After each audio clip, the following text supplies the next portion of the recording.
United Auto Workers are on day 11 of their strike. That includes workers at the General Motors plant in Wentzville. As negotiations continue, we looked into when the strike may impact our day-to-day lives. 5 News Side's Holden Karicki is here in studio after spending the day in Wentzville. What is the latest on this, Holden? Well, Kelly, Mike, in the first 10 days of the strike, the economy lost more than $5 billion.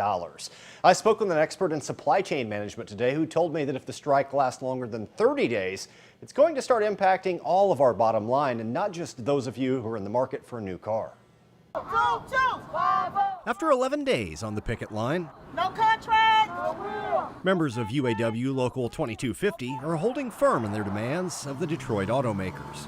If we don't take on this fight now, then it'll just continue to get worse for these workers and workers across the country. Since the start of the strike, more than 18,000 UAW workers have walked off the job in what Mitch Milstein, professor of supply chain analytics at UMSL, called a stroke of genius. And what Shawn Fain, the president of the UAW, did is the latest round, he shut down the parts warehouses. And everybody thinks, oh, that's going to affect the assembly plants, but it's primarily going to affect your ability to get your product repaired. Though Milstein admits there are plenty of parts in the supply chain now. 2 weeks from now, 3 weeks, 4 weeks from now, that inventory is going to go away. And then what happens when your transmission breaks and you can't get the parts you need?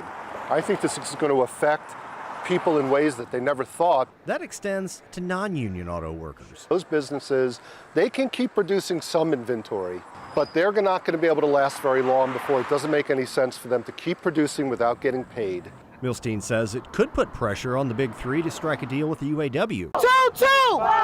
But unless that happens sooner rather than later, the impacts will still be felt by suppliers for the foreseeable future. And they're not thinking about is the potential to hollow out the labor force of the suppliers to the big assembly plants. When that happens, or if, let's hope that doesn't happen, if it does happen, then we're months and years to get back instead of just days or weeks.